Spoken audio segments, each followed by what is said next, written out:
Wokidagi. Nous avons le petit commentaire de combat, on lit combat go. Aujourd'hui, encore une fois, on est avec un dresseur légendaire. Le dresseur en question, c'est Couleur 1811. Du coup, gros merci à lui de nous avoir partagé ses combats. Du coup, la team qu'il a choisi de nous présenter, c'est une team avec Nidoqueen Obscure, Sulfura de Galar et Spiritomb Shiny. Franchement, le Spiritomb, je sais même pas qu'il était jouable en Ligue Hyper. Je pensais qu'il était comme Téléfix, limité à la Ligue Super. Mais apparemment, il monte assez haut. Du coup, let's go. On va découvrir tout ça dans la vidéo. Sa team a une... Comment dire, ça suit la stratégie ABB avec un Pokémon Psy, un Pokémon qui a peur des Pokémon Psy dans le lead avec deux Pokémon qui sont forts aux Pokémon Psy dans le bac puisque le type CDEP double résiste aux Pokémon Psy si jamais vous ne le saviez pas. En tout cas, apprenez vos tables des types si vous voulez monter dans le classement parce que ça, c'est super important. À titre d'info, j'ai une vidéo tutoriel super complète qui arrive. Donc, je l'ai pas encore sorti parce que je vous assure, ça m'a pris énormément de temps de la faire. En plus de ça, j'ai pas mal de sollicitations au niveau du boulot. Donc, j'ai assez peu de temps pour réellement faire autre chose que bosser. Et me nourrir et vivre, bien sûr. Enfin, voilà quoi. Donc, j'espère que vous appréciez ce type de contenu. N'hésitez pas à vous abonner à la chaîne si vous appréciez. Un petit j'aime, ça fait toujours plaisir. Et un commentaire, histoire de me dire qu'est-ce que vous pensez de tout ça. Si jamais vous voulez que je commente vos combats, vous pouvez me contacter sur Discord ou éventuellement, vous pouvez me contacter via le formulaire qui est dans la description de cette vidéo. Enfin bref, c'est parti pour le premier combat. On a Nidoqueen Obscure qui se retrouve face à Angloutirant. Franchement, le lead, il est plutôt neutre puisque Angloutirant, il est super bulky, donc il peut encaisser sans problème les directs toxiques. On va essayer de baisser sa défense. Enfin, on va baisser sa défense avec le crochet venin. Crochet venin qui fait quelques dégâts, mais le Angloutirant, il vient à peine de passer dans le jaune. Angloutirant, il a un gros bulk. Du coup, il tape pas super fort. Donc là, on va pas mettre notre bouclier parce que centrifugif, on peut l'encaisser. Machouille, on l'encaisse. Heureusement, on n'a pas la stade d'attaque, la stade de défense qui baisse. Du coup, là, on est plutôt pas mal. On va enchaîner avec un autre crochet venin dans un timing optimal de manière à limiter la quantité d'énergie qu'on donne au Angloutirant. L'Angloutirant qui met son bouclier. Et là, du coup, on se retrouve avec l'avantage des shields et on est plutôt pas mal. On va envoyer le Sulfura. L'Angloutirant, il a moins de défense. Du coup, là, on peut tenter de le farm down totalement avec Kuba. L'adversaire, du coup, qui va placer Dracogriffe. Dracogriffe fait pas beaucoup de dégâts et Sulfura, c'est bien sûr le plus bulky de tous les oiseaux. Du coup, là, on est plutôt dans une bonne position. L'adversaire qui va juste se laisser farm down et qui va, du coup, aligner ses Pokémon. Il a un désavantage de bouclier, mais il a l'avantage de l'alignement. Il a les choses d'envoyer Tentacool. Tentacruel. Du coup, là, on va placer le Rapace qui va faire tomber le bouclier de l'adversaire. Du coup, là, maintenant, on switch pour le Spiritomb. Et Spiritomb, avec son type spec, là, il est super bien. L'adversaire qui continue à changer, qui tente de faire un catch, et j'ai envie de dire même qui arrive, et du coup, qui catch le ballon sur Tritosaur, j'ai envie de dire, ouais, il catch le ballon sur Tritosaur. Du coup, là, on va mettre la pression avec Kuba. On peut clairement pas placer le Tomb Roche puisque Tomb Roche est résisté par le type sol. Vraiment, c'est très important de maîtriser les types, sinon vous n'allez pas forcément envoyer l'attaque la plus optimale. L'adversaire qui paye un plaquage, ça c'est vraiment embêtant. Plaquage qui est 2 fois résisté par le type spec. Cette fois-ci, on met pas le bouclier. Est-ce que l'adversaire est bait? Est-ce qu'il envoie le Télé-Reforce? L'adversaire qui paye de nouveau. Du coup, là, on est vraiment bien. On va continuer du coup à overform. On va du coup faire 4 immédiates. Non, on va totalement le farm down, carrément. Let's go, le farm down qui passe, ça fait super plaisir. On arrive avec 100% d'énergie pour pouvoir gérer le Tentacruel. On va du coup placer un ballon, le ballon qui fait des big damage, mais qui fait pas le KO. Du coup, là, on fait 1, 2, et on place de nouveau un ballon. Le Tentacruel qui n'a pas pu placer une attaque avant qu'on place le deuxième ballon. Le ballon à ce stade-là va faire le KO. Et franchement, c'est un super beau match. Du coup, bien joué les dresseurs. Et on va passer au combat suivant. Du coup, let's go. C'est parti pour le combat suivant. On a Nidoqueen toujours en lead qui se retrouve cette fois-ci face à Typhlosion. Là, on a une bataille de Pokémon obscurs. Typhlosion, il peut quasiment one-shot avec Rafale Feu. Mais Nidoqueen, elle met la pression de fou avec le direct toxique. Comme d'hab, on va tenter de baisser. Enfin, on va baisser la stat de défense de niveau avec le crochet venin. Et là, maintenant, on switch agressivement pour le Sulfura. Ok, on a tenté de catch peut-être un...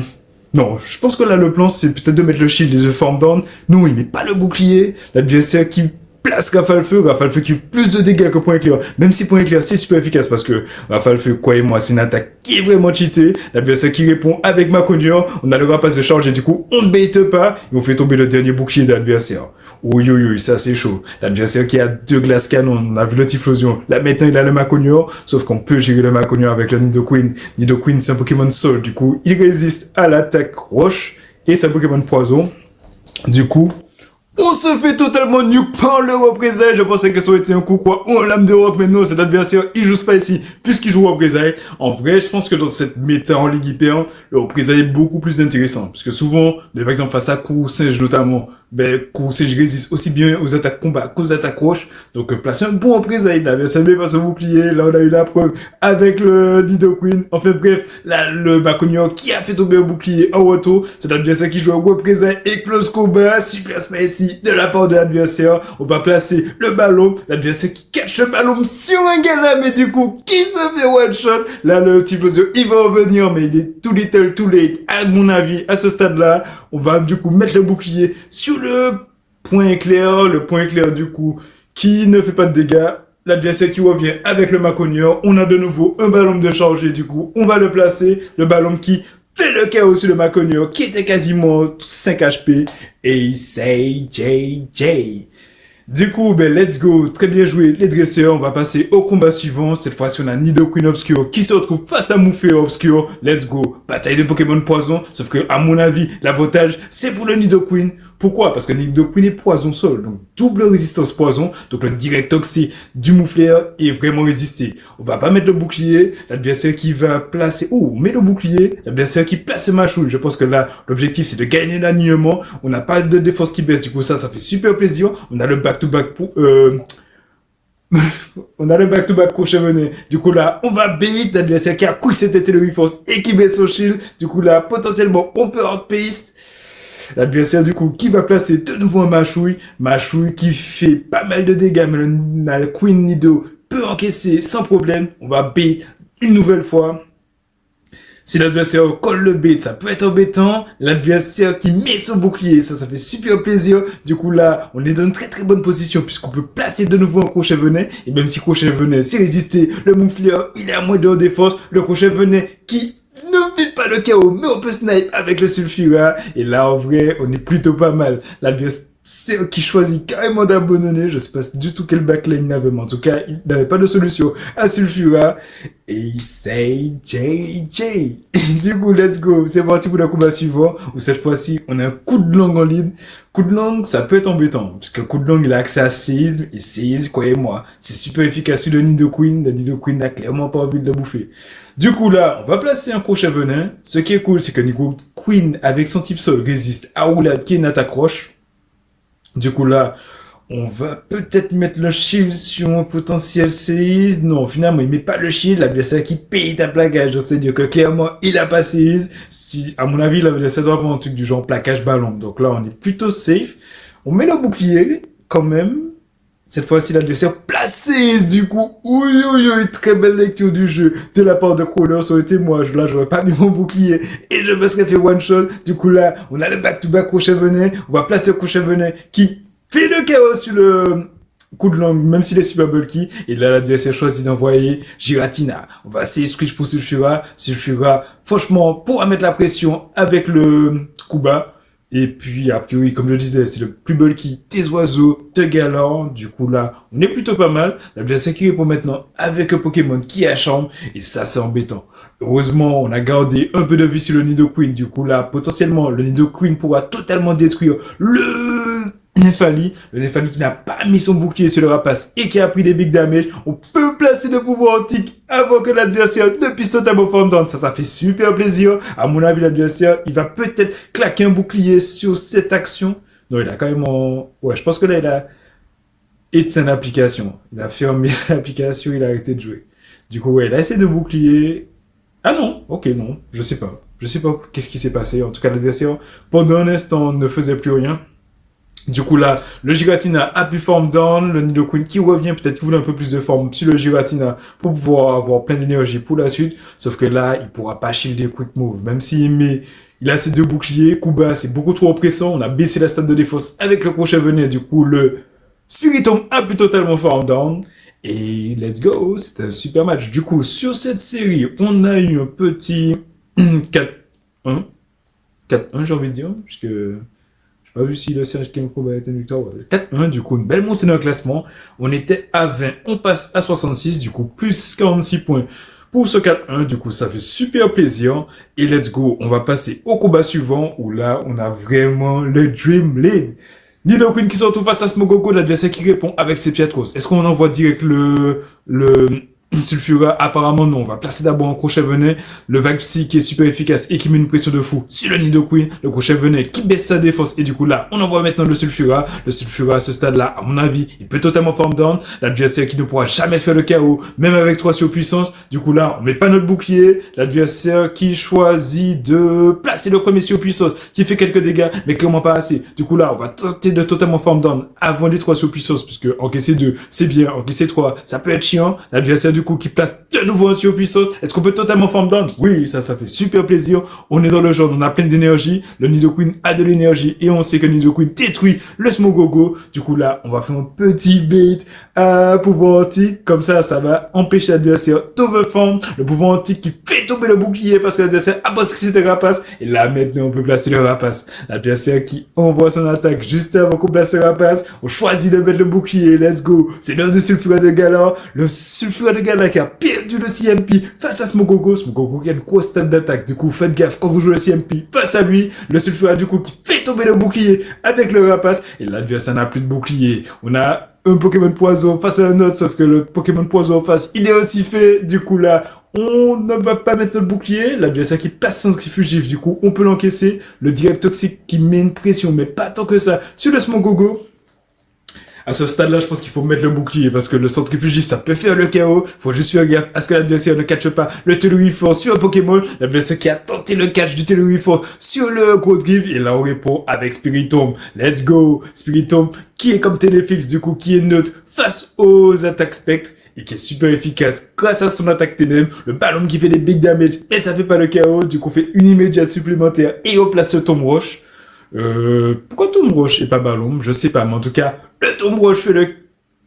Ça fait pas le KO, ok, wow, ça c'est du high level gameplay. Il place le Tomb Roche, et Tomb Roche fait pas le KO, il arrête de taper pour forcer le Growth Give. Là c'est son attaque, du coup là, le Nidoqueen peut farm down, arriver avec le Teluiforce, adversaire qui réalise, qui va se faire one shot, et qui préfère préserver son Smogogo, et c'est JJ. Du coup, franchement, incroyable le niveau de gameplay de cette soumission. Du coup, on va passer au combat suivant où là, c'est vraiment le Dream Lead. Autant Smogogo de Galar, ça peut être tendu à coups de surchauffe de centrifugif. Enfin bref, l'adversaire qui répond direct avec un Alligator. Du coup, comme d'hab, on va overform, placer le crochet venin. L'adversaire qui met son bouclier. Du coup, là, on switch direct et on envoie le Sulfura. Alors, l'adversaire a switch direct, donc on peut envoyer le Hydroblast, mais je pense qu'il a eu peur qu'on fasse un catch, du coup, on a pu placer le crochet venin et switch. Du coup, là, on a bien mis notre bouclier sur le laser glace, ça c'est super important. L'adversaire qui va tenter de changer pour un autre laser glace, sauf qu'il ne peut pas le placer avant qu'on place un pouvoir antique, le pouvoir antique qui fait le KO sur le Alligator, et l'adversaire choisit de revenir avec Melodelph. Ok, normalement on peut le devancer et placer le rapace avant qu'il place le pouvoir lunaire. Du coup, let's go, on perd pas de temps, on place le rapace, on n'est pas là pour B. On balance le rapace qui fait des big damage sur le Melodelph qui était dans le jaune et maintenant qui se retrouve dans le rouge. On met pas notre bouclier, l'adversaire va sûrement placer un météore, puisque à mon avis ça peut suffire, sauf que non, ça fait pas le KO. Est-ce qu'on peut placer un pouvoir antique? Malheureusement non. Et du coup, le Melodelph a pu farm down, et le dernier Pokémon de l'adversaire, c'est Colimastock. Let's go! Encore une fois, c'est l'heure de Spiritomb. À mon avis, cette fois-ci, on va peut-être mettre le bouclier quand même. Pas du tout, oui, je pense qu'il faut quand même mettre le bouclier, parce qu'on n'a pas envie de se manger les dégâts. Ok, on met pas le bouclier. Le point, on peut l'encaisser, on peut farm down, ça c'est encore plus joli. Et l'adversaire qui réalise qu'il veut plus gagner, du coup, mais à chaque fois qu'on doit avoir Big Boom, finalement là, pas parce que les gens, ils abandonnent face à Crawler, du coup, franchement, c'est pas une légende pour rien, ce mec. Du coup, let's go. On passe à la suite, et là, on va voir qu'est-ce qu'il vaut lorsqu'il a un terrible lead. Puisque là, on a un terrible lead pour le Nidoqueen, qui se retrouve face au Pokémon Sol Spec, du coup, double résistance poison. On répond avec le Sulfura, et l'adversaire répond avec coup de langue. Oui, c'est assez chaud, le coup de langue qui est super oppressant. Heureusement, normalement, toutes les grosses attaques de coup de langue sont résistées. Il y a que Ultra Laser éventuellement qui pourrait nous one-shot. L'adversaire qui fait blagage, du coup là, on est plutôt pas mal. On enchaîne du coup avec un rapace. Le rapace qui, à mon avis, va faire des big damage sur le coup de langue, même s'il est super bulky. L'adversaire qui ne met pas son shield et qui se retrouve dans le rouge. On perd pas de temps, on enchaîne avec un pouvoir antique. Clairement, étant dans le rouge, le pouvoir antique peut faire le chaos, à mon avis. L'adversaire qui dépasse au bouclier pour garder l'alignement, parce que clairement, il en a besoin. Sans l'alignement, ça peut être compliqué, parce que Golemastoc, je pense que c'est le pire ennemi pour Nidoqueen. Du coup, là, le Nidoqueen va sûrement revenir pour tenter de charger pour un Télébiforce ou un crochet venin pour plus tard, on sait pas. L'adversaire du coup qui place ballon, ça fait quelques dégâts, mais clairement pas assez pour faire peur à la Queen qui va tenter de farm down et qui arrive, ça fait super plaisir. L'adversaire qui revient Golemastoc, on fait une immédiate, non, what? Il a fait une immédiate ou deux, j'ai pas bien vu. En tout cas, il y a eu un coup de bout qui a été sneak. On place du coup le Télébiforce, l'adversaire qui fait tomber son dernier bouclier. Et encore une fois, on a Spiritomb avec du bouclier face au reste du monde. Du coup, le Spiritomb déploie son bouclier sur un potentiel Esprit Frappeur, ou là pour le coup c'était un point rond, et là le dernier Pokémon adversaire c'est Votutkis. Ouïouïouï, ça c'est chaud. Golemastoc, coup de langue Votutkis, cette team elle va être compliquée à gérer. En tout cas là, on peut placer le Tombwash qui fait quelques dégâts parce que le Votutkis il est super bulky, mais le truc qui est bien c'est qu'on a baissé sa stat d'attaque. Donc déjà de base, il n'a pas beaucoup d'attaque le Votutkis, du coup là, on va déployer le bouclier de manière à baisser de nouveau sa stat d'attaque avant qu'il puisse placer une attaque, sauf que là, le Votutkis il est super spammy et peut devancer le Spiritomb.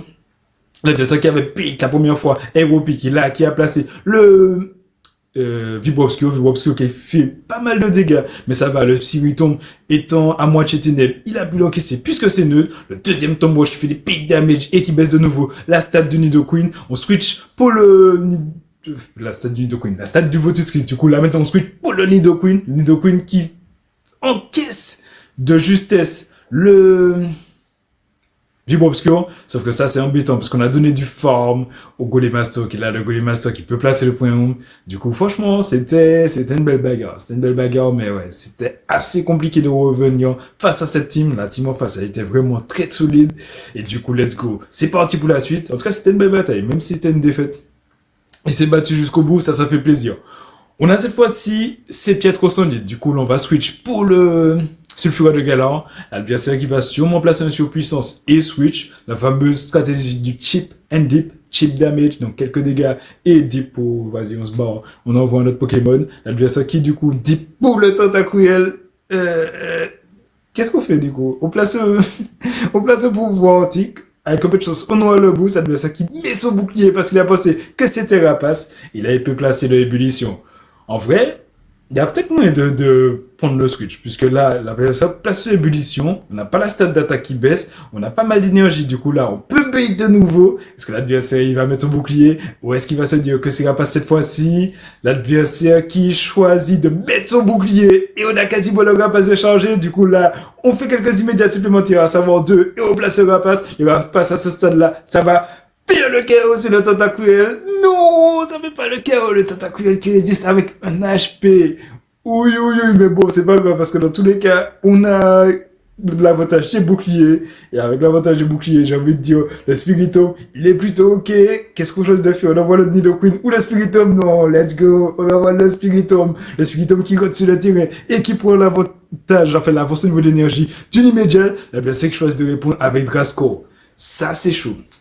Parce que clairement, on aurait préféré avoir le Nidoqueen face au Drasco. On va pas mettre notre bouclier, l'adversaire qui place Machouille.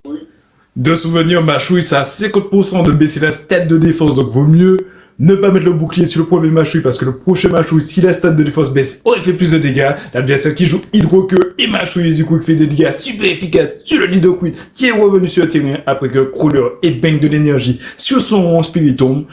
À ce stade-là, j'ai envie de dire, on va pas mettre notre bouclier, l'adversaire qui passe cette Kishki, le Nidoqueen qui ne peut pas encaisser, mais le Spiritomb, il peut revenir. On fait du coup 2 immédiates et on place le ballon. On essaie d'éviter de devoir classer un bouclier parce que le Drasco, il met une pression de fou avec le Machouille, le ballon qui fait le chaos, ça fait super plaisir. La question c'est, est-ce qu'on peut placer le Tombwash avant que le Drasco ne place de Machouille, le Tombwash qui part, est-ce que le Tombwash, ça va faire le chaos? Tombwash c'est une bonne attaque, mais ce n'est pas stabé. Tombwash, non, ça met pas le chaos, mais on a la stat d'attaque qui baisse. Est-ce que l'adversaire beat?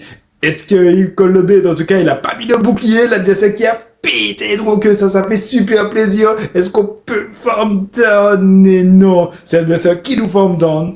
Et c'est JJ. Du coup, franchement, belle tentative. Le Spiritomon était un petit peu plus bulky. Il y a peut-être moyen de gagner cette game.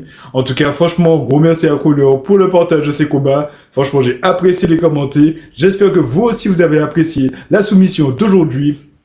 En tout cas, si c'est le cas, n'hésitez pas à laisser un petit commentaire pour dire qu'est-ce que vous avez apprécié dans la team. Est-ce que c'est Nidoqueen? Est-ce que c'est le Spiritomb? Est-ce que c'est le Sulfura? Je pense que Sulfura, vous l'avez déjà vu plein de fois cette saison sur plein de chaînes dans les régionaux. Enfin, on l'a vu partout, sauf que Spiritomb, on le voit nulle part. Nidoqueen, on le voit assez rarement, sauf qu'on joue des Pokémon chez là. Tous les Nidoqueen du monde réapparaissent. Enfin bref, j'espère que vous avez kiffé. N'hésitez pas à me dire qu'est-ce que vous pensez de tout ça dans les commentaires. Si vous voulez que je commente vos combats, le lien est disponible dans la description. Vous pouvez aussi me contacter directement sur Discord. Et puis moi, je vous dis à la prochaine.